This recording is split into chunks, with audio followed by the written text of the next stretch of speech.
Hello everyone, in this episode of ExcaliburCCGTV, we're taking a look at the top comics for August 7th, 2013. Don't go anywhere. Thank you for pressing play. He's Randy.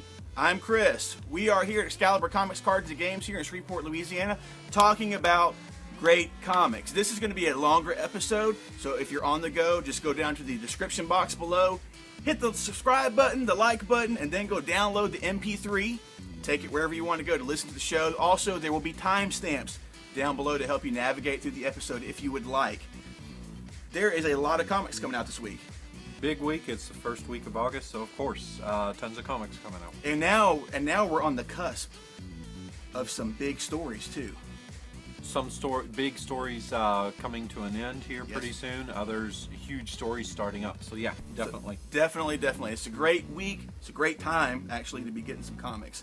And we have some great ones that we're going to talk about. What do you want to start off with, Randy? Oh, well, what I want to start off with is Jeff Lemire giving us Trillium #1, his new book from Vertigo Comics. We're taking a look at a different type of love story, two different people, two different parts of time that somehow fall in love with each other. And the cool thing with this book is it's going to be a flip book, so I think it's going to be one side telling one of the stories and the other side telling the other story with this issue. Really? With this issue. I don't know if every issue is going to be like that, but I know the first issue will. So like landscape-wise? No. It's regular size, but you read it this way, and then it's like some of the free comic book day books where you flip it over, and there's the book on the other side there. So awesome. That's what we're going to be getting with that. I think of what was the movie we were talking about here off screen that it kind of reminds us of. It reminds me, the story, everything I read about it reminds me of the movie The Fountain with Hugh Jackman and Rachel Weisz by Darren Aronofsky. It was time-spanning love story that was going on in there, but it reminded you of another movie. It's Love Letter. What was something like that? It was the Keanu Reeves? Was it Sandra Bullock? Or it was somebody. It was or Charlize Theron. Maybe, Charlize Theron. Sure, why not? I didn't go see it.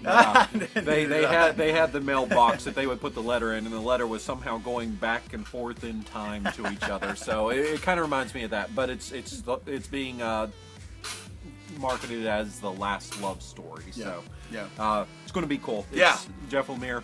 I love his artwork. It's a quirky, different style there. Some people might not really care for it. I think it's moody and tells a great story, and his writing is one of the best there. Probably for me, the best at DC Comics, maybe.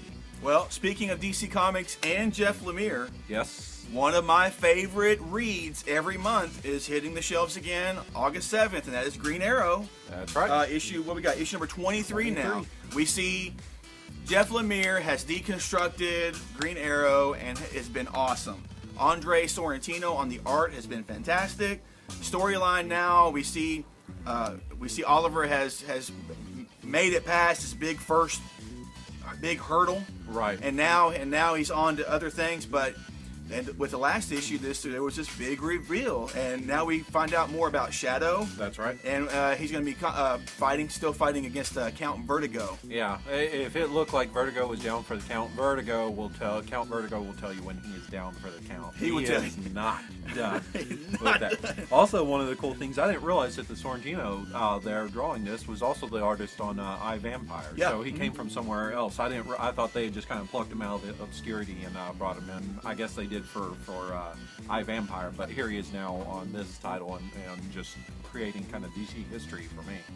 They've been a fantastic team, and it's been a huge selling point, because I'm an art guy, like I've said a million times, but it's been fantastic. I mean, it's been great, and I never saw any of the I, Vampire stuff. It wasn't a title that really jumped pulled out my chains, but Green Arrow with this team has been fantastic. You need to add it to your list if you haven't. That's right. Even if you're not a fan of guys who shoot arrows at things, which I'm really not. This book, I pick it up because it's such great writing and art on it that it makes me want to read it each week. Yeah, and it's more than just each month shooting arrows. No, or even trick arrows. It is, but I mean that's what you think of with that and Hawkeye, and both those books are books I love to read right now. Exactly. What's next for you, bro? Next for me, we've got Manhattan Projects number 13 coming out. Now, I think we might have jumped the gun and mentioned it a few weeks or maybe even about a month back that this was coming out, but it's was delayed, and it's coming out now. Yeah. So, but this is one where we start to see this team has been together. They're saying for about 10 years now. This science team, and they're starting to show some fractures within the team. Some things starting to fall apart here. We kind of saw some of that with the Dr. Emil, whatever his last name is there, who had. I don't know why he decided to do what he decided to do within the book, but he did. So we're starting to see just everything's not so peachy keen anymore. Right. And, exactly. But it's still fun, and I still think the ultimate goal is to see the fruition of all these plans happen there. So. Or us to see the plans through to fruition. Yeah, and when I was reading about this and the fracture that's taking place between all the characters, and they've been a team now for a while now, I just thought, oh my God, this is probably going to be scary. Yeah. Because I would hate to see these type of smart, super smart, evil geniuses almost at odds with each other. Yeah, facing off there. Yes, if it comes to that, we don't know, but if there's contention, it can breed something else. So we will definitely see what's going to happen. Yeah. Yeah. So Manhattan Projects, guys, we've been telling you, Jonathan Hickman, you can't get enough of this guy. Yeah. So, speaking of Jonathan Hickman, he's putting out a book here for Marvel. That's our last prelude. Go ahead and tell them about that. Yes, Avengers. Number 17, the builders are here, and now the Avengers are actually they're kind of scrambling to heed the words of I think she's Captain Universe now, or Monica Rambeau in the form that she is. Yeah, well, Monica Rambeau is she's something else. The Universe character that's been with them. But that's not Monica Rambeau. Oh, I kept thinking that it was. That's some other lady that was just in a car wreck and had a fractured mind. So okay, it's someone else. So anyway, she has been telling them the Avengers have to get bigger. Right. They have to get bigger. So now we see them. The builders are here. They're scrambling to get more people as part of the Avengers because they're trying to heed the warning. So that's right. Maybe D-Man will actually become an Avenger. Oh no, D-Man. Who knows? Oh man, that's going back, man. It is, but back. I mean, the poor guy. Maybe he'll finally get that shot. Anyway, so as Randy said, this is the end of the Infinity Prelude, and Infinity is upon us shortly. This is our big one that we were just talking about. It is finally here. So. And if you don't know what Infinity about, we have a video that we've done about Infinity, what it involves, who's going to be a part of it, where it's taking place. So go check out our previous video about Marvel's Infinity event. Right. Sounds good. Also, along those same lines of the big events that are going on right now, it's now being called Trinity of Sin, Phantom Stranger. Number 11 comes out. And this is a tie-in, obviously, because they're calling it Trinity of Sin, Phantom Stranger. This has to do with the Phantom Stranger needing to have access to a member of the Justice League. They didn't say which Justice League, but one that has perished. And so he takes a team of Katana, Batman, and Deadman into the afterlife to try to find this soul or bring this soul back. So we get a little bit, I think, a little bit more of what's going to be needed to be the driving force to conquer or win out or do something here with this Trinity War. I think one of the successful things DC has done right here is they have made the Pandora and Phantom Stranger books pertinent to what's going on. They're just not like, if you want to read this off to the side, they've been main stories that have dealt directly with what's going on in the 3 Justice League books. Yeah. That's cool. Trinity of War is upon us, guys, so see if Superman can redeem himself. Oh yeah. Of course. Okay. A little help of from the question. Hey, another one that has been awesome, just a fantastic read so far, and Randy has been checking it out as well, is Daredevil Dark Knights number 3 hits the shelves this week by Lee Weeks, written by Lee Weeks, art by Lee Weeks. Right. And we see Daredevil. This is the conclusion of Lee Weeks' 3-part story that he was doing for this series, and then Dave Lapham comes on board, if I'm not mistaken. But this emotional story that Lee Weeks has done with the first 2 issues, and will conclude with this 3rd issue, has been fantastic. So I'm really looking forward to see how this storyline wraps up, and you should check it out. It is worth it. It's been great. I'm going to give you a little twofer here with comics coming out. 2 of them from Joe's Comics. Yes. We have 10 Grand number 4 coming out.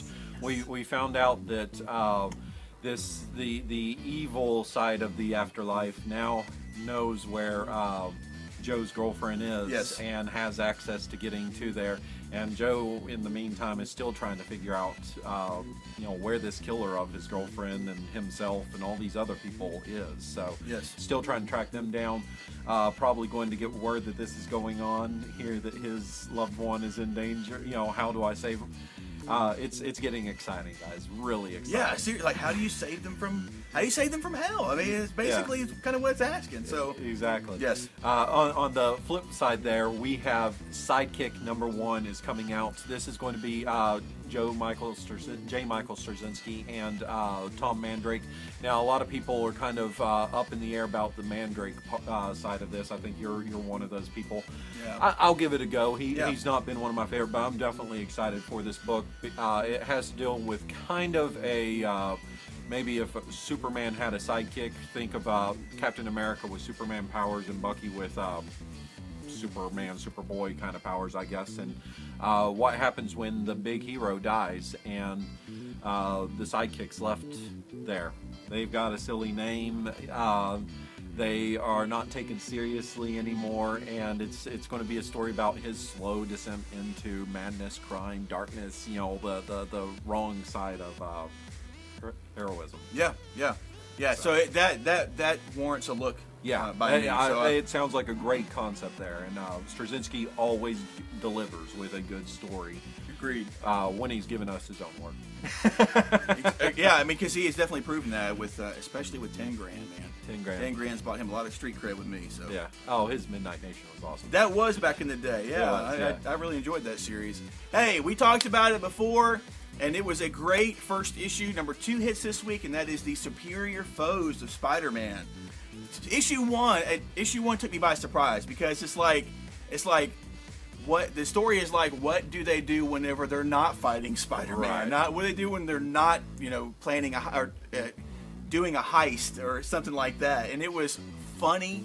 Very funny. It was so funny. It was just so many different things that just kept me grinning throughout the entire issue. And now issue number 2's hitting the shelf. We see the same crew, and they're having to decide if they're going to change their name from the Sinister Six to something else. But in the meantime, now the Punisher is somewhere in the fray as well. That's right. So we'll see how this ragtag team of villains, if they can rise to the challenge of number 1, deciding on a new name or a new member, and then how they will deal with the Punisher and how that's going to happen, what's going to go on with that. So yeah, keep rolling with the Superior, because it's a real Superior week here. Yeah. We've got Superior Carnage number 2 coming out as well. More Carnage goodness, and we also have Superior Spider-Man number 15 coming out. Yes. So, and with that one, all 3, I didn't realize that. all I'm just 3. not realizing Yeah, that, it's a Superior week. And boom. In this one, Hobgoblin last issue kind of went, things aren't looking so good for me. Spider-Man actually wants to kill me. Well, this may be the last stand of Hobgoblin here. Spider-Man has set his sights on him, and with Doc Ock in control, that's not good. So, it's for me, for Spider-Man fans, for Superior fans, this is a good week for you to grab all 3 of those titles there. All 3 will be here on the shelves. Issue number 1 was fun. It caught me a little bit by surprise, and Doombot stole the show. Yes. And we are talking about Avengers A.I. number 2 hits the shelves this week. And now we're introduced to who is probably going to be their main arch nemesis, their main villain, Demetrios, a type of artificial intelligence that has gained some sentience and has taken over someone's armor. And it might be for people who are getting real interested with the Avengers Age of Ultron movie news here, and some of the rumors that are going around. This might be an issue you want to pick up, because it could have something to do with that. Okay. Because what the sentient form that's in this is kind of rumored to be what's going on with Ultron in the Avengers movie. Really? Okay. Yeah. Okay. So it's funny how those two are kind of I don't know if they're feeding off each other or if it's really coincidental or if that was the plan, but that's kind of the case. We also are going to be introduced a little more to this Alexis character, this mystery character, exactly. and seeing if she has some important information. What is this information that she has? Right now she's in a coma, it looks like, so she's not much good, but she's worth the team, sacrificing themselves to get there too and get her. So they're trying to figure out who she is, what she is specifically. Right. So issue number 1 was fun. There was a lot of action. There was some cool moments where Hank Pym thought he was more than what he was and got shut down, which it was a nice twist, because a lot of these super intellectual hero types, at times they can be a bit egotistical and think that they've got things figured out and nobody's as smart as they are, and bam, he got sat down on his rear end is what happened. So that was really cool, and I'm going to be checking out number 2 as well. If it keeps up, especially the Doombot, I'm totally on board. We're staying on this series. Yeah. Another big number 2 for me is Satellite Sam number 2. Yes. Coming out, and this is one of those that maybe a little bit of mixed reaction because there was a lot of television history that was in it. It was kind of wordy. One of the things to remember for people who are going to pick this up is it has an interesting flow to the read of the story. It does tell a story from the beginning to the end, but it goes back and it shows it in segments, and so when it's showing this third segment, it may be overlapping some of the first segment, so you're going to have stuff overlapping each other, but they're always moving the story forward here. In this one, we have Mike, our main character of the story. He's burying his dad while he's also still trying to figure out, what exactly was going on with these photos he's found in his dad's apartment here. Right. So, or I don't know if it was his dad's apartment, but it was an apartment that his dad was found in. So, there's a lot of excitement with that. There's a lot of cheesecake art there with Howard Chaykin drawing it, and as always, Matt Fraction just really dives in there. He wants to make this book as much about the progression of television at that time as this murder mystery that's going on. So I like that. I wasn't expecting that part of it. And people who are fans of Newsroom, yeah. Newsroom and Andrew Sorkin, fans of his type of work, West Wing and stuff. This kind of lends itself to that, and so it may be a book you want to check out. Yeah, it's not exactly like Sorkin's work, but there are similarities. Right, so. There's some similarities that people have seen there. So exactly, just saying that may be something that may entice you to want to pick it up. Next up for me is the conclusion of an Image miniseries, Legend of Luthor Strode, number 6.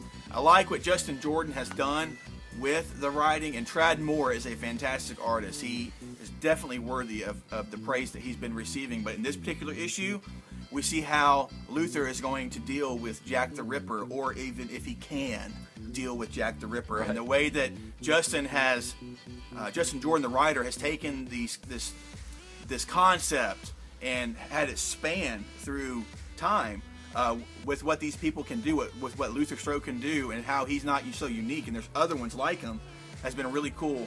And this is the conclusion of that, and we'll see. Justin Jordan has a plan for the third, the legacy of Luthor Strode is the next one. So definitely check this out. Trades are available of the first series, The Strange Talent of Luthor Strode, and we'll have a trade paperback of The Legend of Luthor Strode, I'm sure, in just a couple of months. But sure. Let's see how this wraps up. Yeah, I'm definitely eager to see that as well. We have 2 number 1s coming out from Dynamite Comics this week. Okay. The first one is Lady Rawhide number 1. If you don't know who Lady Rawhide is, again, this is a character they're kind of bringing back. It's like a female version of Zorro, basically, and except she wears sexy clothing. So, so if you're a fan of the ladies in sexy outfits and you like the reemergence of these pulp kind of characters, this may be a fun one to check out, especially if you like Zorro. Exactly. The other one is a cool crossover, yet it's not a crossover kind of book, called Lords of Mars, and they're calling him the Ape Man, who basically is Tarzan, but they're not allowed to call him Tarzan. Is crossing over, or he's going to eventually in the book, I guess, cross over with John Carter. Okay. And so, of course, Warlord of Mars. But as of right now, they have two different conflicts going on. Of course, you have to assume these two conflicts will eventually cross paths, and so they will meet and team up and whatnot. But it's kind of an unofficial crossover. We don't have the rights to some of the names, but we're going to tell the story anyways. We're going to do it anyhow. So, That's awesome. You gotta like the balls that they have to tell that story.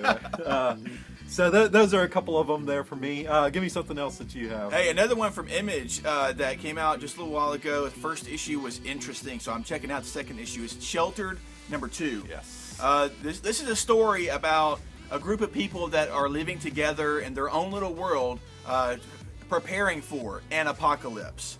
It hasn't happened, so we're not seeing zombies everywhere or strange creatures. They're like survivalists. They're preparing for extreme conspiracy theorists. Yes, exactly. So they got their own place, their own supplies. They're pretty self-sufficient. Right. And they never expected that their kids may have different ideas about all of this. This is Lord of the Flies meets the end of the world kind of thing. Yeah. That's my way of thinking how it's going to go there.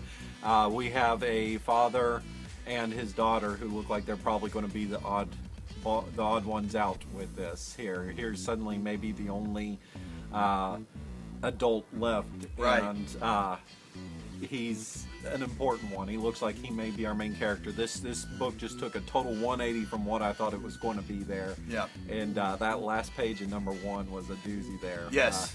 It makes me genuinely afraid for that father. Yeah. Considering what happened to the leader of the group, and just in that first issue with this father and the leader, you saw their differences. Right. Of what they thought things should be, their ideas of it all. So one mindset is now gone. Another one still remains. Right. So we'll see how this will progress. I'm interested to see it. Yeah. It's a unique. To me, it's a unique twist. I don't think I've ever read anything like that before. So I would agree with you. And the scary thing about the two conflicts there is you could see both sides making valid points with it, and you're like, yeah, he's right. Oh, but you're right too. Oh, but he's right too. Well, now we have only one side, but I don't know if his side really matters at this point in time with everything that's going on. So yeah, that's a good one. Good recommendation there. Yes. Real quickly, Earth 2 #15 is coming out, guys. One of the best stories. We're leading up to the end of James Robinson's run on this series here. We have all the heroes with the introduction of Red Arrow coming into the mix. The heroes facing off against Steppenwolf here, and it's a big knockdown, drag-out brawl in this issue. So should be a fun one there. Not a whole lot to say other than pick it up because it rocks. And Randy, my sincerest condolences to James Robinson leaving the book. Oh, I know. I'm heartbroken. There's a lot of people heartbroken over that, and my sympathy goes out to you as well. So he found his Momo, because this guy the juju totally lost it, and man, his just JLA and JSA books before they restarted were practically unreadable, and now he has just given us something amazing, and we're losing them. So yeah, well, they haven't told us who's coming on yet. Hopefully there's someone that can fill those huge shoes. Yeah, and James Robinson is leaving this book, but he's going on to do a project at Marvel, and he's got a creator-owned book later on coming on later, and we'll have more information about those as well. So not all is lost. That's right. We can still read some awesome writing. Exactly. Hey, we talked about it before. And now the miniseries is out. Hunger #2 hits the shelves, and this series ties in directly to the end of the events of Age of Ultron, and we see Galactus has entered into the Ultimate Universe. Right. And now we see the Ultimate Universe Rick Jones and what he's been able to do, and how he's been sassing a Watcher. and the Watcher's telling him, "Hey, stop! You gotta see what's going on. This is big. This is important." Of course, Rick Jones and his obnoxious self doesn't believe him and stuff. But now we see the amalgamation of the regular, 616 Galactus with the Ultimate Universe Galactus into like the Ultimate Galactus. So the Ultra Ultimate. I mean, with this type of power and capability, I'm wondering just how much more Galactus's appetite will be, and if it will just be satisfied by one universe. Yeah, and guys, you're going to pick up this issue and you're going to feel hungry for a little while, because this book is going to have a big delay on it for about 2 months, and then I think they're going to have 2 issues come out in October. Okay. So back to back, but we're going to get a delay in it. Pick this up. It's going to lead into Cataclysm, the big Marvel secret that's going on right now. Yep. And don't miss out on it. That's all I can really say there, because there'll be huge implications from it. It's like the bridge. Yes. Yeah, so check it out. Yes. We're going to need to kind of wrap up here. Let me give you a little rundown. Do you have anything else here? No, I think I'm good. Let me give you a quick rundown. We've got Kick-Ass 3, number 2 coming out. We have where Kick-Ass has finally been able to form this group, Justice Forever, and they're taking on these new foes that have risen up. Justice Forever's team of reformed villains, I guess you might call them. Except they don't have Hit Girl. She's in prison right now. So what are, can they be that effective without Hit Girl? Also, Deadpool Kills Deadpool number 2 is coming out here, and we've seen that Deadpool is having to take out the whole Deadpool core, take out Deadpools across other dimensions, everything else here. There can be only one. So, one Deadpool. So that's there's been a whole lot of zany craziness just from that first issue, and there's going to be a whole lot more. Transformers Robots in Disguise number 20 comes out. I've been getting hearing a lot of talk in the shop that this is a great read from people. Okay. And it's the beginning of a new story arc with all hell Starscream. Starscream is in charge. That is a scary thought. He's finally getting what he's always wanted there. Power. Yes. Finally, for me, Quantum and Woody number 2 comes out. This is the odd couple, the terrible duo, just because they suck. They're not good at what they do. And they are still trying to investigate the murder of their father over this creation that he was working on, and this creation, it looks like, is blown up and created 2 superheroes out of them. So you have one guy that kind of had his head on his shoulders, right, and was doing what he's supposed to, and we have the other guy who was a total slacker, loser, good for nothing, and now they have to work together. Yep. So it's a good one to read, and I lied because I have one more. Go ahead. Suicide Risk number 4. Yes. This has been a fantastic read here. Mike Carey is absolutely killing it with this book, and we see Leo has kind of gotten a grasp on his powers here, and he's decided to take out these villains who have been creating so much trouble. And it looked bad last time when he ran into the big bruiser there, yeah. And I forget his name, but now he's facing off against Diva, who is really bad news there. Yeah, squirrely. So we're going to see if his control over these powers is enough to defeat someone who just is nutty as all get out. Enough to let him live and survive is Yeah. what I'm guessing here, because it's crazy. He's getting way in over his head in this book here, way too quickly.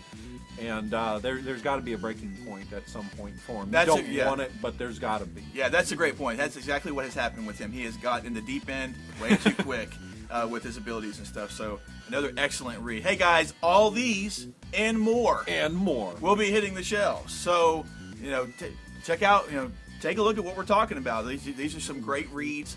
All these and more are hitting the shelves, and it's just another great week for comics, man. It's another huge week, and be sure to check out our review show, where we're going to take a look at what our best of the week is here. I think this week we may have a guest panel member on our show. Very cool. So just check it out, see what we're saying about books, and feel free to tell us what you think about the books too. Exactly. If you have any ideas, comments, or suggestions, leave us a comment down below. Be sure and subscribe and like the video. Thank you for our new subscribers. Thank you for our current subscribers for watching. We really appreciate it. He's Randy. I'm Chris. We are Excalibur Comics, Cards, and Games here in Shreveport, Louisiana, and we do have a store in Texarkana. We have a video to prove it. And you can visit our website, www.ExcaliburCCG.com. Tell someone about ExcaliburCCGTV. Thanks for watching. Anything else to add? Enjoy reading your books. Exactly. Thanks for buying. Thanks for watching. Get some great comics this week. Until next time, take care.